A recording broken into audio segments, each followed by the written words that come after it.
Okay, and we're live. Welcome to Kev Harrison's book launch of Shadow of the Hidden. It comes out officially on Tuesday. The ebooks are marked down to 99 cents. I don't know what that is in EU. Is it 89? 77p in English pounds. 7p. It's fine. Fine, everything's fine. 77p in Europe and England, and so we're excited. We've got a bunch of people here with us. We've got Kev and Ross and Dan and Catherine. So I'm going to have everybody kind of go around the room and talk about what you've got going on, what you've got coming out, what came out recently.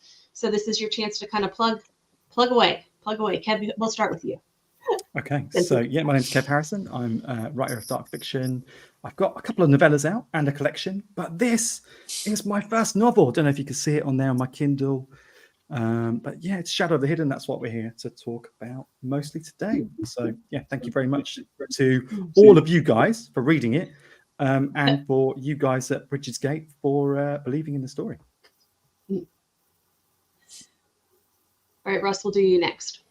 I'm Ross Jeffrey. I am a Bram Stoker nominated author. Recently published The Devil's Pocketbook with Darklit Press, and I Died Too, but they haven't buried me yet with Clash Books. And I was busy last year writing 3 novels, and the first of which is Harvesting the Nightmare Fields, which will be coming out through Cemetery Gates Media in September, I think. And yeah, and that's about it. Great, that's about it. Very, very British. That's about it. Yeah, yeah, that's about it. No big deal. No big deal. Catherine, how about you? Catherine McCarthy from Wales, UK. Last year I published the novella Mosaic, 2 novels, The Wolf and the Favour with Bridges Gate, and A Moonlit Path of Madness with Nose Touch Press. I have a short story coming out, if I can give a plug, to an anthology that comes out this weekend with Off Limits Press, called, where's it gone? Mine's gone blank. Make Your Presence Known. That's kind of like a little bit like Shadow of the Hidden in a way, because it's a possession, horror and cursed object story. And my biggie really is coming out on April 16th now with Dark Matter Inc. Novella, The House at the End of Lacelane Street. Yes. Yeah. The cover looks amazing, by the way, Catherine. It does, yeah, absolutely. Yeah. Tony did the cover. Excellent. Yeah. Thank you, Ross. All right, Dan, you're up. I'm Dan Howarth, the author of Dark Missives short story collection and Territory, which came out in 2022, which, wow, is a very long time ago. This year from me, you'll probably get 2 books. Last Night Freedom, which is a stag party related horror novel, and Lion Hearts, which is a horrible, grimy Northern England literary state of the nation monstrosity. Kev's nodding, he's read it. He knows it's yes, completely accurate description, 100%. Yeah, pretty much, yeah. Really selling myself. You'll see my short fiction in Weird Horror Magazine and Catonic Matter Quarterly next week, Tuesday, in fact, when that comes out. Yes, so yeah, big year, hopefully. We'll see. So, we're sitting in a group where you guys have kind of minimalized the amount of writing you have done in the last year and coming up so far this year. And it kind of cracks me up because I was just sitting here thinking, well, yesterday I took a shower and, put like 4 books back on a bookshelf. So, okay, that's fine. Because you guys act like it's no big deal to just sit down and pound out 3,000 words here and 90,000 words here, and it's like, all right. I read for a couple hours yesterday, and I ate 3 meals. That's what I did. So I don't think I write government policy. I'm not sure anybody would read what I wrote on purpose, unless you're paid to. But so we'll start with the story itself. So, like always, when we're reading, my mother, we were horrible children, but my mother read to us every evening. And I was recently reminded by said mother that when we were younger, also before every nap time. So twice a day, endless amounts of time. And we would beg for story after story, book after book. And my mom was a nurse, and at the time she was a floor nurse. So she'd work 12 hours and then come home and do dinner and laundry and then read for basically 2 hours to children who were like, no, one more page, one more chapter, until she was hoarse. But I think because of that, and she read us everything. And I think because of that, often when I read a book that I really become enchanted with, my mother becomes the narrator voice in my head, no matter who's telling the story in the book. And so usually I greenlight a book before Clyde and Steve, because I greenlight it as soon as my mother becomes the narrator. Because believe it or not, and I know it doesn't sound like it, there are books where she doesn't. And not just books that we get submitted to us, but like books I read in general. So here's where it happened. In the actual published book, I have double checked. Yeah. And here's Not the unfinished road. right. Among the straggle of tourists, a woman stood out, all in black, a heavy veil over her face. She was squat, robustly built, and dragged one leg as she walked. Oz took a long pull on his cigarette, then dropped it into the ashtray at the center of the table. Not again, he said, standing and beginning to pace in front of the bar. And so that was it. And I think it's because I feel like that was the big fairy tale setup. And I don't think it's a spoiler because we've been talking about it for a week, but there's a curse that happens early on in the book with our woman, our strange woman who shows up. And I, probably because my mother read them over and over, I'm a huge fanatical fan of fairy tales. And like older, the darker. Yeah. Steve came home one day when our son was 4, the youngest kid we raised. And I was reading Bluebeard to him. And Steve walked in and he goes upstairs to the kitchen and he starts to get himself a cup of coffee and he goes, what in the hell are you reading? And I go, Bluebeard. And he goes, he's 4. And I'm like, 4? There's nothing wrong with having Bluebeard read to you when you were 4. My mother had read the whole Grimm's by the time I hit preschool.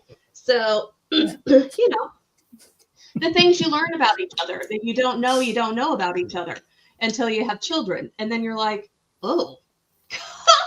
But my parents were big fairy tale readers. And the darker, the better.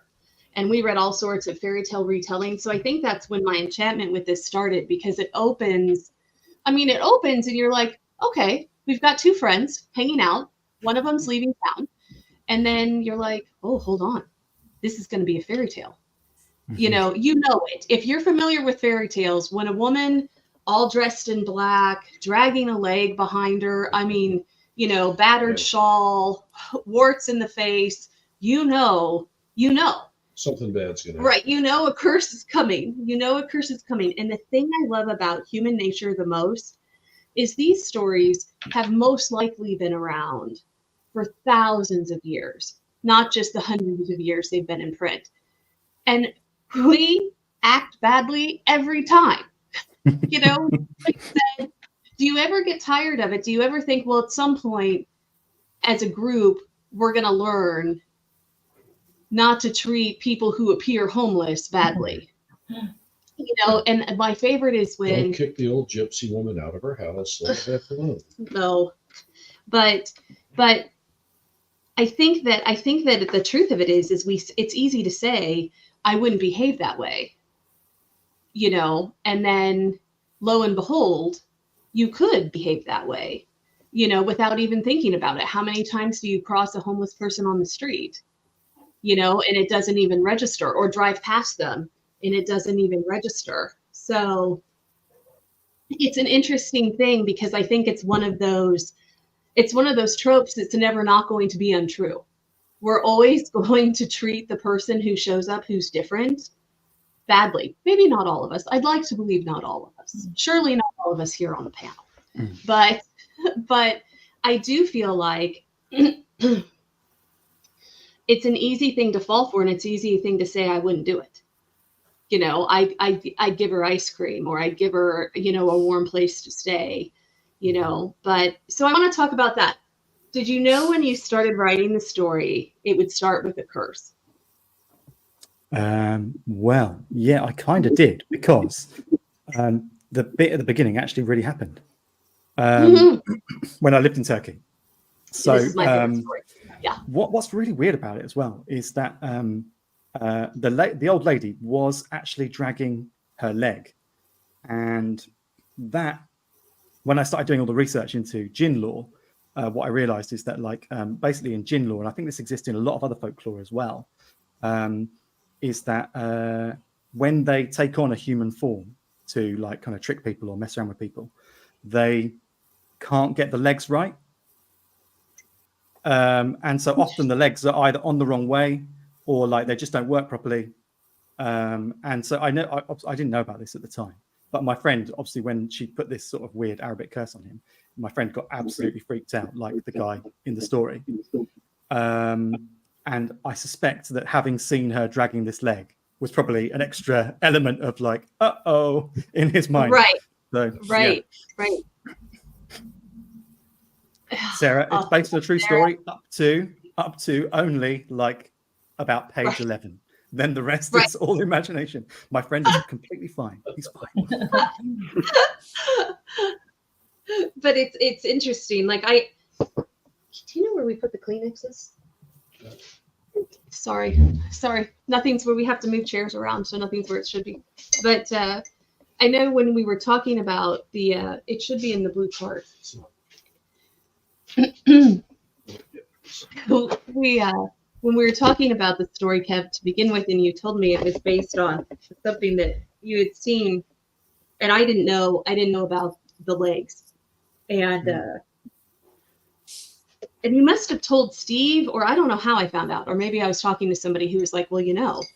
Yeah. And I thought, boy, I bet there's a whole layer of kind of unconscious cultural belief that sets it off like an alarm bell. And so, and I think that's interesting. I think that also leads depth to kind of the cross-cultural story that it is, because, you know, if you don't know the history of the legs not getting right, you know, you'd be like, okay, so it's somebody who's got a bad leg. Maybe it was broken and never set, you know, maybe it's, yeah.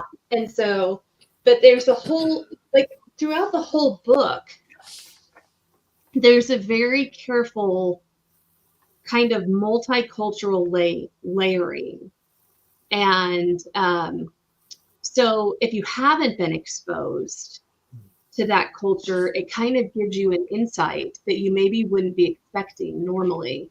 And I know, Kev, that you ran it through a sensitivity reader, even though you've lived in Turkey and you've had some cultural experiences in Turkey, it was still very important. It was important to you, you know, that there was kind of an accurate portrayal of cultural folklore background in the story. And so I thought that was, I mean, frankly, I think that's well done, because I think it can be difficult to write about cultures that you aren't necessarily born into or a part of. Because you don't have the whole growing up there story. So, and my greatest example, Steve and I grew up in different places. Like, Steve grew up in New Orleans, which has a completely different cultural history than the place where we killed all the indigenous people and relocated them. Like, you can't throw a rock here without hitting some kind of massacre site. And so, whereas Steve, you couldn't throw a rock and not hit some kind of slavery rebellion or slave trade corner site. So, or voodoo shop. Right. I mean, you know, so I think that it's incredibly well done in this book. And I want to talk about whether or not that was difficult for you to write, or if it came easier to you because you had spent some time in Turkey. I think I deliberately chose all the locations because I spent a lot of time there. Like I hadn't lived in the other two, but Egypt, for example, I had an ex-girlfriend who was an Egyptologist years ago. And so at one point I went there like 5 times in 3 years.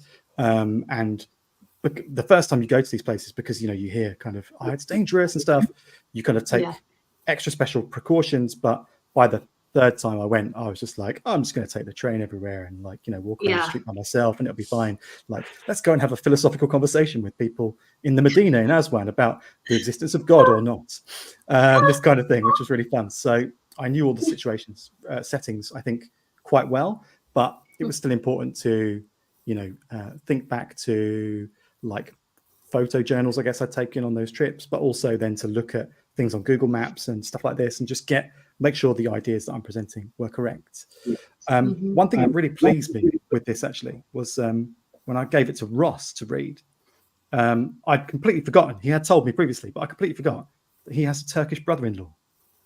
Oh, excellent. Yeah. And so Ross's reaction, that's true. It was amazing because like the places that Kev mentions in it are so well, like I've been to those places, seen the kind of Turkey from an actual Turkish person showing me around and like all these little back streets and things.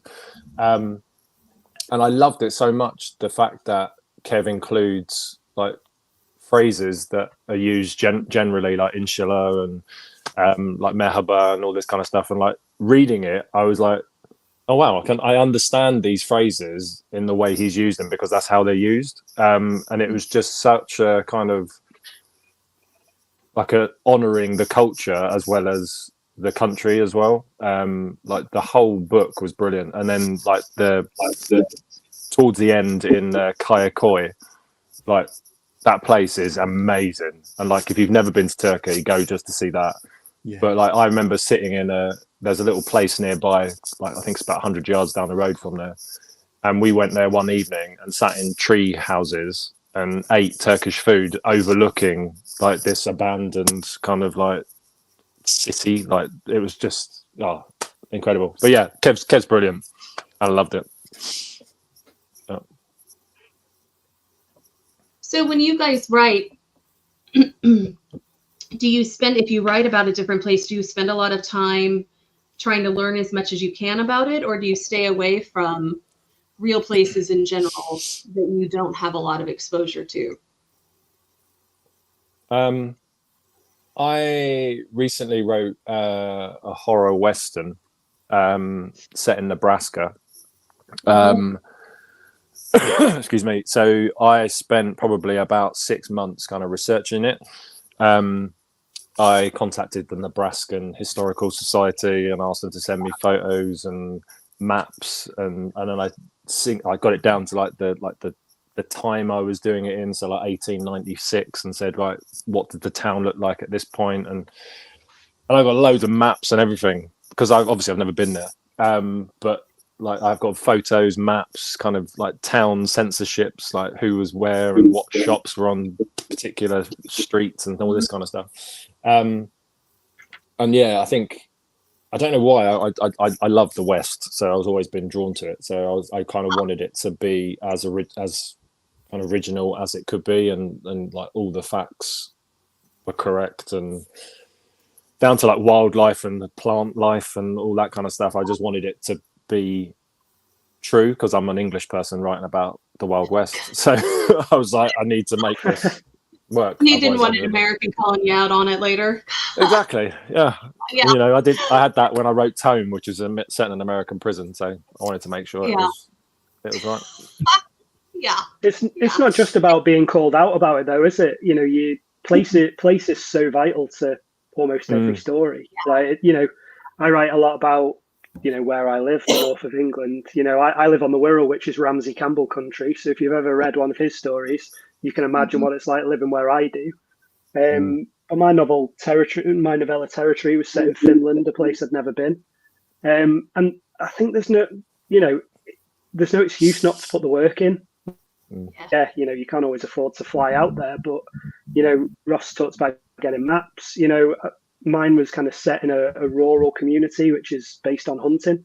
There's infinite resources on YouTube and people you can speak to, you know, social media accounts and stuff like that. You know, place is so important. You can't scrimp on it from my point of view as a writer. And I think, you know, unlike Ross, I've not been to any of the places in Kev's novel, but I'd say probably the highest praise I could give it is I kind of felt like I had afterwards, which I gather, you know, sounds a bit cheesy, but, you know, it did leave me with a very vivid sense of place. And to me, both as a writer and a reader, that's so important because it anchors everything.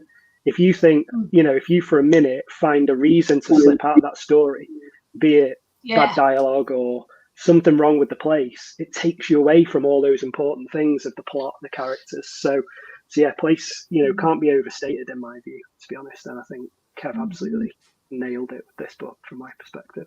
Yeah, agreed. And Catherine, I've only been to Wales twice, but every time I read one of your books set there, I can picture it. And especially with Mosaic, with the old abandoned church, we accidentally found an old abandoned church last time because I can't, as a matter of fact, I can't read a map in Welsh.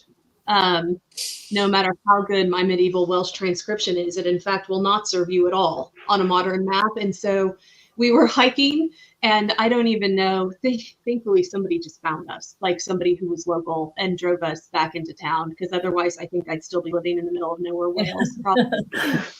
But we found an old church, you know, that was very Norman in construction, but had clearly been left behind and was quite small, but left behind years and years ago. And so when I was reading it in Mosaic, I was like, oh, I may have been to this place, Steve. Yeah. They are so common here, you know, like I could literally walk to 3 from where I am now. But they have incredible sort of atmosphere and setting. Come back to Kev's. That's what I told you, Kev, and I put it in my review. It was a tremendous sense of place. I could tell that you were well travelled, and I could kind of get that feeling from knowing you anyway. It felt really, really genuine, and I felt by the end of it that I had been on a journey through the Middle East. It was all so brilliantly portrayed. You did a really good job there.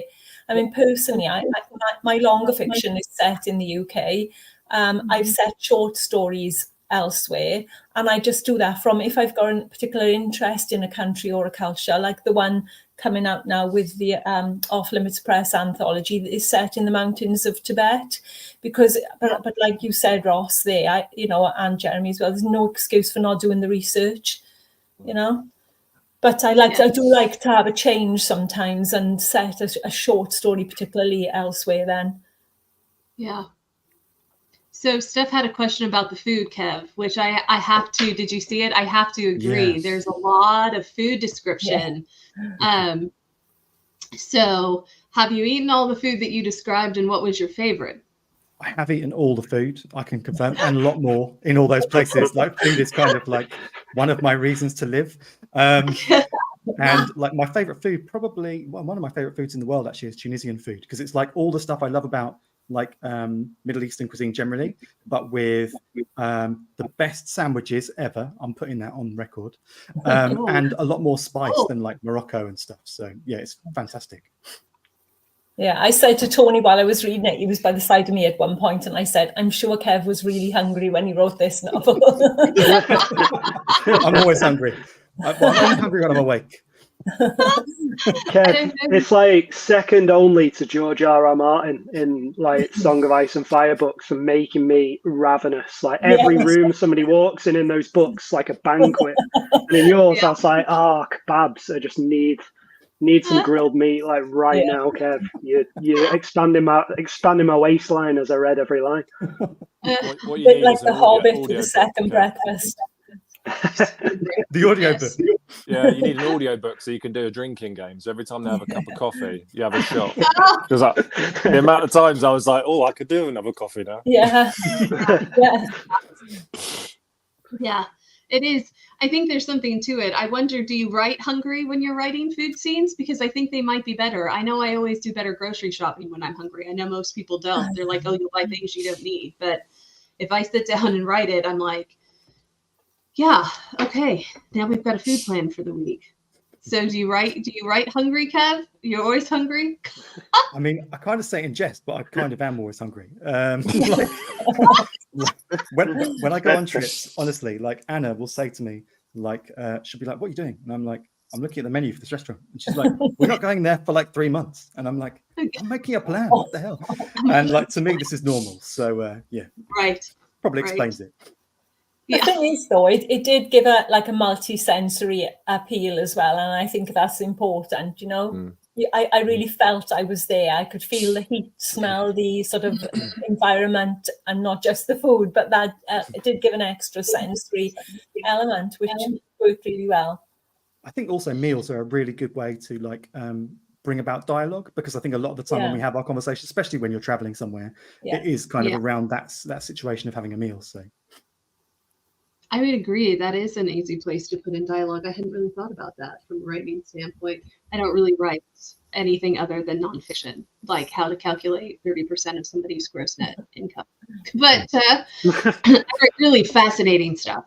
Yes. But and I think also there's kind of a, I don't know what it is, and maybe it's because mealtime was always really big in our family, but anytime there's a mealtime scene in a book, I feel more connected to the characters. Like I'm sitting at the table with them, or maybe at the table next to them, eavesdropping to everything that's happening, which I'm 100% not above doing. Like Steve will be the first to tell you, we usually end up talking to the people sitting next to us at a restaurant, because I have literally listened to their whole dinner conversation and now must become involved. Like the last time we went to the French restaurant, the last 2 times we went to the French restaurant, we ended up talking to the tables next to us extensively. I think much to Steve's horror, probably. But Steve will tell you I've never met a stranger, which is true. I'm a bit of a talker, but you know, that's. Well, it looked like they were having a good time. Yeah. But there is something to it, and I think what really does it for me in a book, and I hadn't really thought about this until you guys brought it up. I really do like books that talk a lot about food. Mm-hmm. I mean, I am a foodie, and I don't know. I think it does give an extra layer to the story. Absolutely. You know, I mean, I don't know how you would really describe Midwestern food: meat and potatoes and gravy. Pretty much. Or barbecue. If you sat down at a barbecue joint and start talking about Kansas City, I could be there in a second. As a matter of fact, if you talk about a barbecue joint in any story, anywhere, I'm in Kansas City. So much to the horror of people from North Carolina. But yeah, Steve, when we first got married, Steve didn't know there were barbecue wars in the United States. So he very innocently one time, while we were in a Kansas City barbecue, says, well, I really like Carolina mustard sauce. The whole restaurant stopped. The whole place. I got a lot of ugly looks. Oh yeah, I thought we were going to get thrown out of the restaurant. I was like, whoa. First of all, nobody likes mustard sauce better than Kansas City sauce. First of all, and second of all, what are you doing? Like, people are going to flatten our tires. They're going to put eggs on the car. Like, you can't talk like that in Kansas City. This is real. You can talk about steak. You can talk about lamb chops, but you can't talk about barbecue in Kansas City and not finish your sentence with nobody does it better than Kansas City. Like, that's, you can say things like, well, mustard sauce is okay, but nobody does it like Kansas City. Like, that would have been okay to say. Kansas City is great at barbecue. I mean, listen, one of the greats. It's unbelievable. In Texas, our house is going to get egged. It started in Texas. Hopefully nobody in Kansas is watching this now. It's unbelievable, Texas. All right. Anyway, now we're going to have to meet again and probably change our name. Other than that, it'll be fine. The food wars are real here. I don't know if it's because we don't have enough else to do or what, but it is real. And we've been married 24 years and he still acts like this. This is why we don't go out to barbecue, just so you know. This is why. So, Kev, I had a question for you. So, you were in the beginning stages of writing this, were there any particular folk tales or legends or stories that kind of inspired you in this? You mean Well, besides the story of the Besides curse? the real story, yes. I mean, yeah, I mean, basically, I had this idea because the stuff that happened at the beginning of the story actually happened to me in 2011 when I lived in Turkey. So it's a long time ago now, and I had the idea that I have to do something with this idea at some point. And then about 5 years ago, a lady who is famous for doing serial podcast with like it's like a murder or something that had been. Oh, yeah. She's a lawyer basically. She's a Pakistani American lawyer who does a lot of like true crime stuff, and she actually does a lot of like pro bono work to help people from marginalized communities who've been incorrectly incarcerated due to like situations of like minimal evidence, this kind of thing. Was the show actually called Serial? Was it the one that I think she was involved with Serial. Yeah, I think she was. Serial? Yeah, I think so too. This is the one which was like one of the big sort of kickoffs to podcasts generally. Right. Anyway, she basically had always been interested in jinn folklore, and she did a podcast called The Hidden Jinn around the same time that I started trying to piece together the book. And I mentioned this in the acknowledgements actually because it was just such a massive help to me, because not only did she do the sort of podcast which had lots of general information, because obviously in a 30-minute episode you're kind of limited, she also shared every week in the show notes like the references that she'd taken. And so like I just kind of dug myself down this enormous rabbit hole reading through stuff, and there were a couple of books on there in particular that were just like completely invaluable. One's about like the motivations of the jinn, like what kind of drives them and what kind of makes them do what they do, and that one was really fascinating. So yeah, that was a big help to me. So it wasn't so much folk tales specifically, it was more like more scientific or like cultural studies kind of approaches to the folklore that I found really helpful. I think there's something, I mean, you guys know that I'm a fool for folk tales and fairy tales, and I think because of that, folk horror. But the jinn is one of the few stories, that and the Snow Queen. When we were kids, my mom read us a short story, and I can remember virtually nothing about the story at all, other than we had to sleep with the lights on for a significant amount of time after it, which is usually, that's my tell. And I'm just going to tell you, I'm 51 years old, and I am not allowed to read horror within an hour of sunset because Steve hates to sleep with the light on. I mean, like, it is his biggest pet peeve in the world. He'll wake up and it looks like he's been on a bender. His eyes are all bloodshot. He cannot sleep with any kind of light at all. And so our bedroom's like a coffin. But if I read something that scares the bejesus out of me, we got to sleep with not only our bedroom light on, every light in the house, inside the house, outside the house. And what's really fun about our house here is there's a floodlight in the backyard. And the first week we were actually at home and not going back and forth to the hotel, because, you know, there's a glory to buying a 50-year-old house. But what did I read? It was something by, the book we were reading, we were companion reading, Beverly Lee's book. Beverly Lee does it to me every damn time. I mean, like, I can only read stuff the first hour I'm awake, and then we can't read it for the whole rest of the day. So it takes me forever to get through one of her books. But so I didn't realize the backyard light was a floodlight, and it shines up into our bedroom. And so I was going through the house, turning all the lights on and turning on all the outside lights. And all of a sudden, Steve is in our bedroom dead asleep. And all of a sudden he goes, "Why?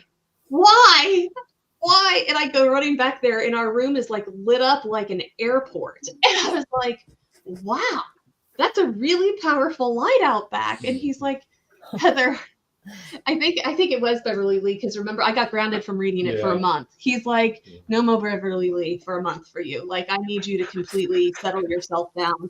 So it's kind of funny because I love to read horror, but it takes me Beverly published that on the back of her books now. Like, yeah, literally sleep with the lights on. You'll be grounded for reading for a month. But I love horror, and I consider fairy tales, and frankly, a lot of the old folk tales horror. wrongly or rightly. I've had a few conversations about it, but I really can only read them in the mornings. Like, it takes me forever to get through or an Alaska bear sleep mask.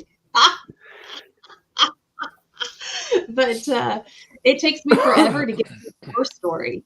You know, even a novella, it can take me a really long time to read. So when people are like, hey, do you want to read this? I'm like, okay, yeah, but listen, how many pages is it? And I'll tell you when I'll be able to write the review, because it may, if it's a really long book, it's going to be next year. Like, you've got to give it to me when you're still writing your first draft if you want me to say something about it, because it's going to take me a while to get through it. But because I do get scared. What's the book that scared you the most? I mean, you act like I'm the only one, but I'd have to think on that. Probably Pet Cemetery by Stephen King. If there's one that really bothered me, that one was it. Yeah. What about you guys? Scary stories, and it can be from childhood. I'm gonna have to ask my mom that story about the gin now to see if she can remember. She'll remember me being with the light on. The scariest thing I've read has probably been recently, and it is Josh Malerman's Incidents Around the House. No, I can't. I don't know if I can read it. Like, it is literally terrifying. Like, it is What is so terrifying about it? Because I've seen a lot of people say this without spoilers, obviously. Yeah. Good luck. I think it's just, so the protagonist is a young child, and he absolutely nails the young child's outlook, and just the things that happen explained through a child is just like, yeah. And that being a father and having two young children and kind of knowing some of those things is just a bit like, but yeah, it is utterly terrifying. It's like literally one of the scariest books I've ever read. Half This House is Haunted, which was in his recent novella collection, Spin a Black Yarn, was actually very effective. My wife really struggled with Bird Box. Like, she was waking up in the night saying, you know, I need to go to the bathroom, but there's no curtain in there. What shall I do? Like, somebody, you know, I might see something through the window. And this was before I'd read it. We bought it in like first edition hardback the day it came out. And it's like, you're spoiling the story for me here with all your fear. Just go to the toilet. Shut up. As he's walking around with a blindfold on. But yeah, no, it is really, really scary. Yeah, before that it was probably Pet Cemetery. Again, children and stuff. But yeah, Incidents Around the House is utterly terrifying. Keep an eye out. I don't know. You'll need to get some bulbs. Make sure you got some bulbs in, just in case your lights go out. Guys, I have more light bulbs than I do extra toilet paper, which I think says a lot as an American having survived the pandemic. But yeah, it's scary how many light bulbs I have. Yeah, you know, speaking of smell, I don't think I know your answer to this. Who? Me? Yeah. What's yours? I mean, I'm going on recency bias, but I'm actually going to say Ross's novel from last year. I Died Too, but they haven't buried me yet. It's not like that scary all the way through, but there are just these moments now and then where something happens, and you just be like, yeah, I'm going to go for a walk now and read the rest later because I can't do that. Sorry, no, thank you, but no. Well, thank you very much, Kev. That's very nice. Thank you. No, thank you for the scares. What about you, Catherine?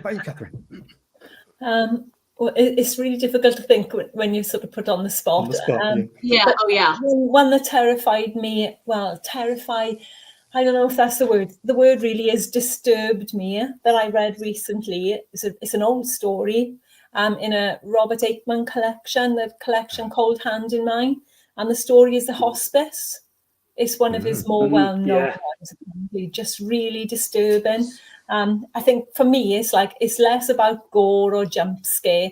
It's like if it hits on a personal nerve with me, and that sort of being stuck in that limbo, not knowing, are you dead? Are you dying? Is that kind of like dream state when you're very sick, that type of thing it conjured for me. And I'm trying to think of one that it's really bugging me that I can't think of the title. It was a Ramsey Campbell short that was kind of similar. It was in the Eric, I never know how to say the poor guy's name, Eric Guignard, am I saying it right? No idea. Guignard. He puts together these collections that are like a primer to a certain author. He's done a series of them. And it's in the primer to Ramsey Campbell. They're accompanied by essays, and it's excellent. And that one takes place where the character has a phone call. He's like kind of codependent with his wife, so that hits a nerve with me, because that's kind of the way me and Tony are. And he gets a phone call to say she's had an accident and she's in hospital, and you know, that sort of dreamlike state where you can't reach the hospital, and then you can't, you know, the sort of anonymous sort of feeling in a hospital where every corridor is the same, and you've got those plastic sheets coming down in front of you, and you don't know where to turn, and it says like intensive care E floor or whatever, and you can't find it, and it's all that. It brought me close to panic attack. I can't think of the blooming title. It's a bit of a strange title, and you know, but it's those sort of claustrophobic, touching on a personal fear things that do it to me more than, you know, gore or jump scare. Yeah.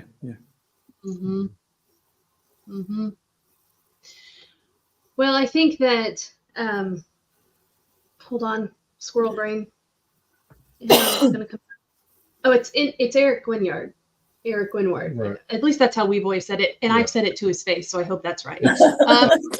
It's actually, the pronunciation's a little bit different, but I couldn't reproduce it. So. He'll forever be a renowned name in this household, because when we first started the press, we could not format page numbers on a book. I mean, like, it would not populate correctly. And he helped me out a lot with the editing. I credit him with saving our marriage, actually. We had a really rough night one night about it. And you guys probably noticed that I can get a little emotional, and I'm very excitable. No. And so I lost it, like got on my broomstick and rode around the house. And Steve just happened to be chatting with Eric maybe somehow, and he was like, hey, do you know how to blah, blah, blah? And Eric's like, let's jump on a call. I can walk you through this in 10 minutes. And calm things in. It was a rough night here at Casa Ventura. Rough night. But okay, so Steph has a question. Who's the most disturbing character you have come across in your reading? Ooh. And who do you think is the most disturbing character you've created? Everybody can take a minute to think about it. What about you?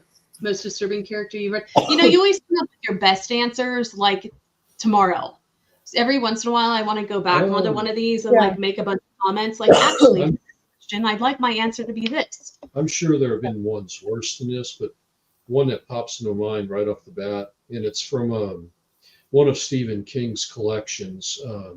Well, you can tell Steve and I's age, can't you? I forget which collection it was in, but the story was called The Milkman, I believe. And it's just, all it was, it's like a 3-page thing. And it's this milkman who's making the morning deliveries. And on every delivery, he puts poison in a bottle, and a deadly spider in another, and different things like this. And then he just leaves, and the story ends with him just driving down the road, and everybody's waking up. And it's like, and that bothered me badly. I mean, I wouldn't. You freaked out when I wanted Chateau to deliver to the house? Yeah. We have a milkman, an old-fashioned milkman that delivers to the house. And when I first set up for service, and Steve's like, I don't know if that's a good idea. And I was like, what is wrong with you? But what about you guys? Most disturbing character that you've written or that you've read, or both?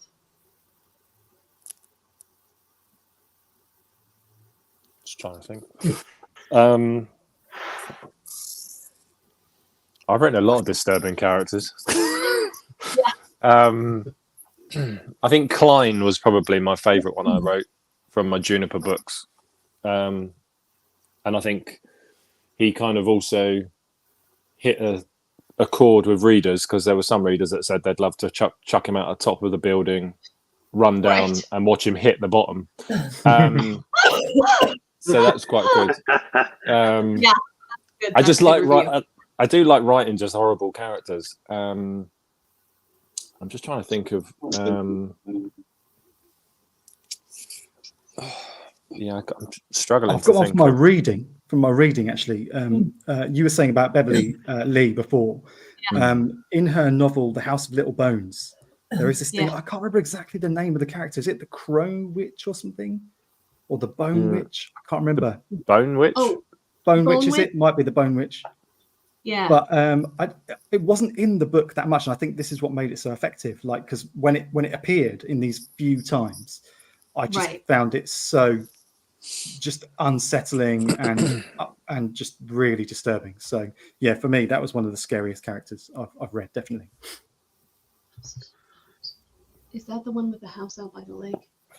It's the one with like the house like in the country, in the countryside somewhere, like far away. And there's like a well on the land. Yeah. Properly horrible. I did like Charlie Manx in Nosferatu. He was quite cool. Yeah, good shout. I'd So say for me, it's probably American Psycho. You know, that kind of blank. Oh yeah, that's my answer. Terrifying. That's my answer. Yeah. I mean, it doesn't have to be supernatural. It's plausible. You know, you walk past however many guys in suits. You know, you feel like they're all capable of those kind of things. It's American Psycho.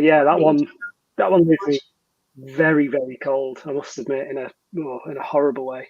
And I think Kev would probably agree. I think probably the worst one I've written is Ethan, probably, in the upcoming book Last Night of Freedom. I know Kev was messaging me when he was reading, going, "Oh, this guy's a real piece of shit." So it must have hit the spot. Please tell me this guy dies. Please tell me he dies. Constantly. Well, we can't tell anybody what happens to Ethan because the book's not out yet, but yeah, he's a piece of work. Yeah. Very much so, my God. How about you, Catherine? So many again. I quite like from Mosaic, my novella, Mosaic, Jonathan Hargreaves, the kind of it's hard to describe without giving away the ending, really. But he's sort of like he's the director of the committee of the village, and he's kind of, you think he's an innocent 60-odd-year-old man from the community who's trying to put this church back together that they've bought, you know, a deconsecrated church. And he's kind of innocuous, but she's always suspicious of him all the way through. And I won't give the ending away if you haven't read it, but it's that kind of like portrayal of innocence, and then turns, for me, that sort of like unreliability of character that I find quite frightening. He makes your skin crawl, that character. My God, like throughout the whole book, I would say, because I know what you mean about the innocence, but like because your point of view character is always kind of suspicious. With her, you notice these little things that just make you like, ugh. Yeah. It's like there's nothing you can really put a finger on, but it's that sixth sense that you have that someone isn't quite right. And normally, if you go with that gut instinct right from the beginning, even though, like, as a kind of empathic person, sort of like you, Heather, I'll try and see the good in everybody. And you know, when you get that sort of sixth sense that you think something's not right with this person, and your gut instinct is telling you that, but you're trying to find something. Oh no, it's just me, you know. And just to disclude everybody else in the room for a minute, Catherine, I think there's a lot about this being a woman that you're told is piled up, that you can't trust your gut, you can't trust your instincts. So like when you're faced with that person that gives you the you doubt yourself constantly. You're like, well, pull yourself together, have some sugar, or have some like get in the sunlight, put your feet on the grass, you'll be fine. And I swear it's always to our detriment. Like there are so many times you'll be like you'll see some horrible story that involves the person, or you hear it later and you're like, whew, talk about a near miss, you know? But there is kind of something about it. And I think that I don't know how this is for everybody else, but as a woman, when I read characters like that, where you have this kind of unease when they're in their room, and it's not like a full like jump scare startle, it's just an unease. I'm like, oh gosh, this is going to be bad. This is going to be bad. Oh, trust yourself. Don't get trapped in a room with only one door with this guy. Like that's, you know, the kind of feeling, and it builds so easily for me, I think, for that reason, that it's anytime you get that kind of that character that's unreliable, and I'm just, I don't know if we're going to be able to read this one. I don't know if we'll be able to do it. Steve always knows because I'll turn on the lights before the sun goes down, which is like the cue in our house. Things are about to, because I'm a natural light girl. I don't like lights on. Like it's been bothering me the whole time we've been on that the kitchen light's on. I don't like to turn the lights on until it's really dark. Like all of the gloaming has gone, because the gloaming is one of my favorite times of the day. And I love the light and the shadow. And so Steve will start to see, be like, you want to turn on a lamp? And I'm like, in 22 more minutes, we can turn on a lamp. But if I turn them on before the sun goes down, you can hear Steve muttering from anywhere in the house. What are you reading, Heather? Heather, you need to come and live in the UK. The electricity prices will be enough to put you off putting on the lamps. I think we'd be there all of the first utility bill, and Steve would be like, pack your bags, we're going back. Yeah. Am I right? We're not going to make it here. I'd never be able to read horror again. No. So I'm thankful that books don't have background music as part of them, because she can't watch horror movies because of the music. We have to watch them on mute. Music mute. Settling at all. It's like, I have to either turn it off so I can read the subtitles, or Here's how we watch horror movies at our house. Steve has to watch it first and determine whether or not this is a horror movie that will cause him bodily injury. And if it is, I never see it. And if there's a chance that it might be okay, we watch it, but we watch it with subtitles because she can't hear the music. Clyde is hearing impaired, so we've always had subtitles on, like as soon as he could read. And so, but we mute it, so I can't hear any of the music. So well done, people who work on soundtracks of movies, because I fall for it, hook and sinker. Like I know when a scene's about to turn before anybody else in the room, because the music starts to turn, and I'm like, turn off the music, turn off the music, turn off the music, turn it off, turn it off. Yeah. And listen, he learned this the hard way. He took me to a movie theater to see a movie that had a bunch of jump scares and really jump music. And it was the one with Michelle Pfeiffer and Harrison Ford.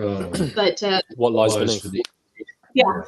So when we left the movie theater, Steve the next day had bruises up his arms to his shoulder and down his side and on his left leg. Because every time the music turned, I flipped out. And remember that I cried actually in the movie theater and was like, I said, I just want to go home. I just want to go home. I don't want to do this anymore. I'm like, you're squeezing my arm. He goes, you have to let go of me before we can get up. And like, I don't handle it well at all. And again, we can't watch it at night. It can't be close to sunset. I'm real just... listen, I believe the boogeyman is real, wholeheartedly. And so you don't have to convince me that people walk around with curses and cursed stones. Like I bought that hook, line, and sinker from childhood on. So, oh boy, here we go. Stephanie's killing me today. Yeah. Some solid questions. Oh my God. Yeah, she should have been a journalist. Here's a question. What piece of music or song most represents your most recent book or short story? Oh, good. She's talking about writers. You and I can sit back. Kev, you want to take it? Yeah. Who's ready to go first? I'm not sure, actually. Anyone else and have something that comes to mind? Anybody? I'll jump in quickly then by with Hans Zimmer. Oh, sorry. I Sorry. was going to say I'll jump in quickly with the story from the Off Limits Press anthology set in Tibet. And we've been really getting into world music lately. I love world music. So like the Tibetan jiao and all the sort of traditional instruments. So it would be that kind of thing that would I can't listen to music though when I'm writing, but I will listen to a piece of music as a stimulus and kind of revisit it before a writing session. So it would be something kind of, I'm cheating a little bit, with something sort of Tibetan, that sort of flavour. What about you guys? I would say Time by Hans Zimmer.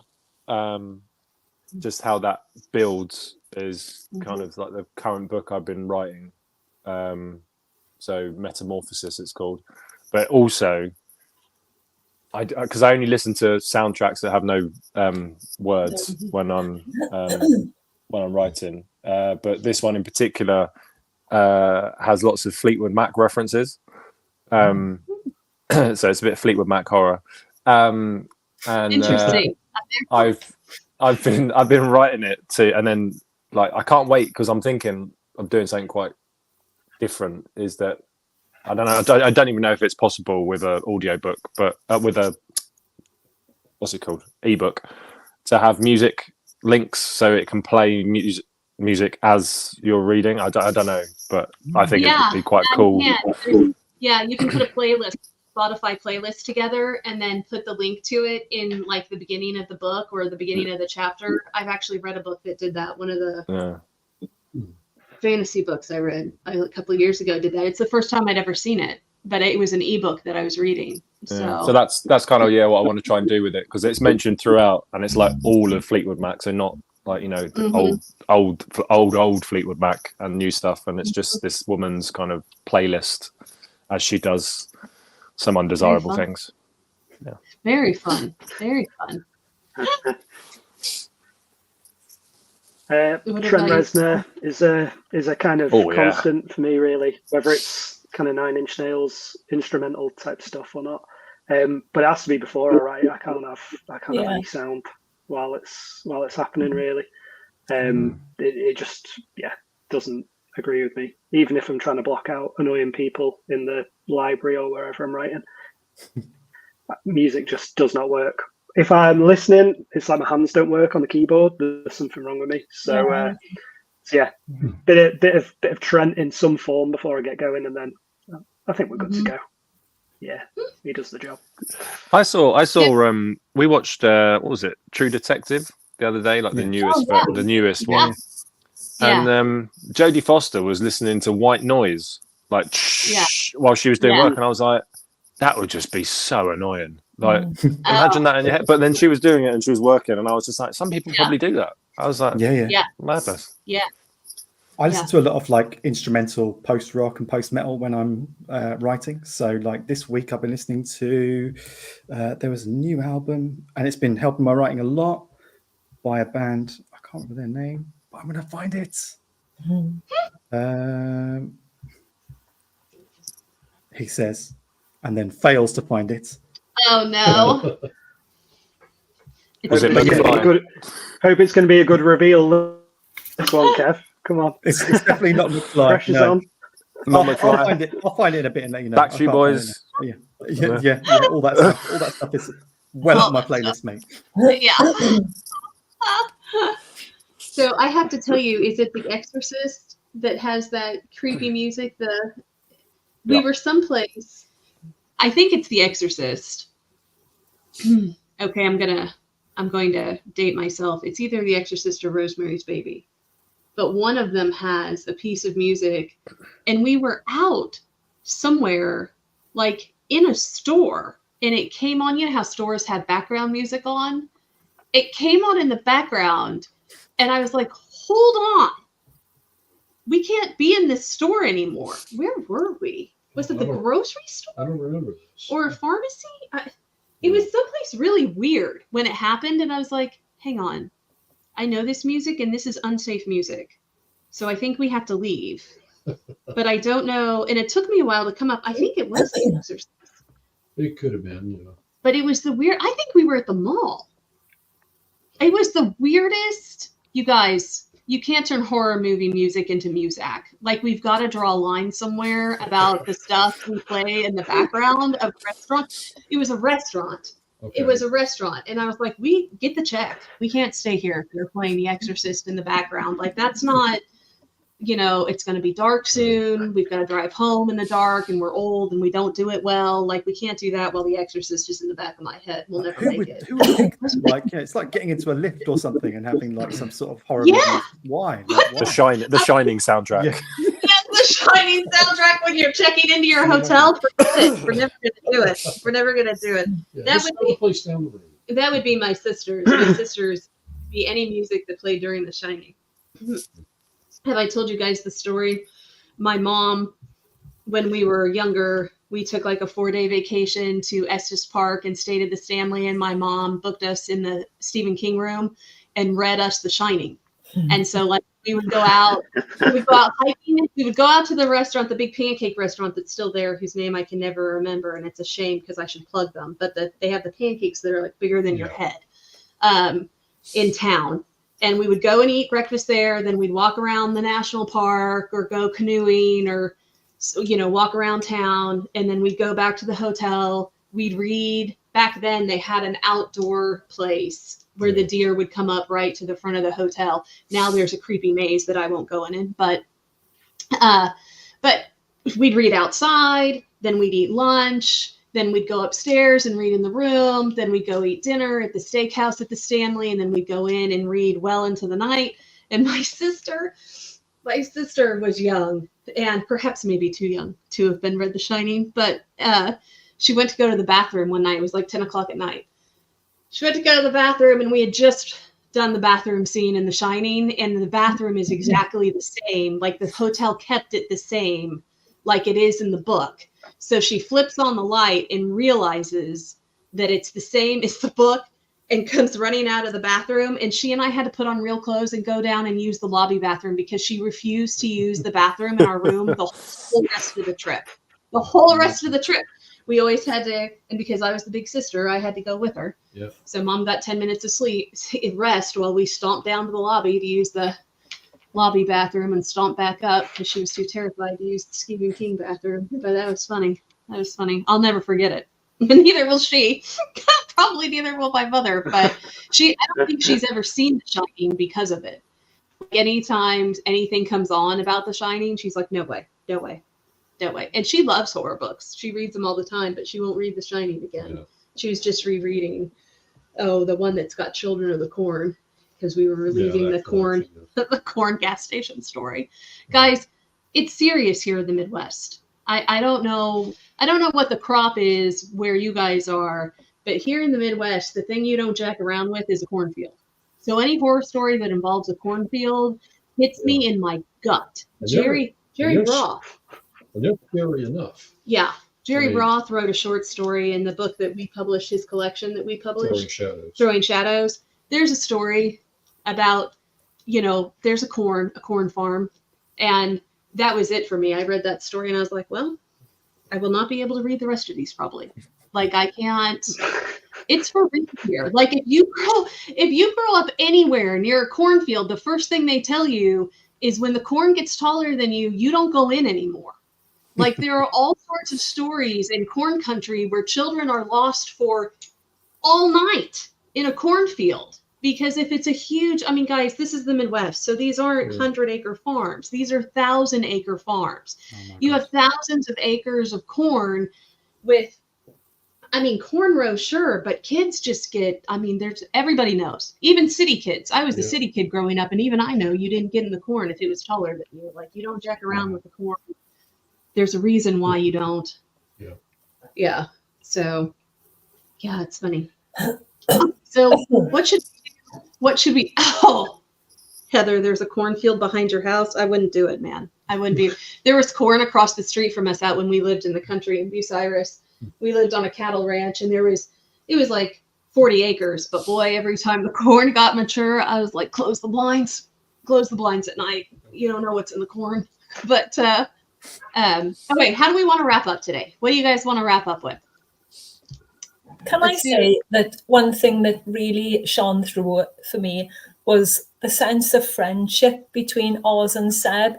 And I really felt that you were there, Kev, and I think, I know we don't know each other in real life, but you always really strike me as and I mean this from the heart, you're a real good friend of a person. I've never seen you involved in any negativity of any kind. And I just think that really shone through. And if anyone wants a book, not just a horror book or a folk book, if you want a book about a true friendship, then read this.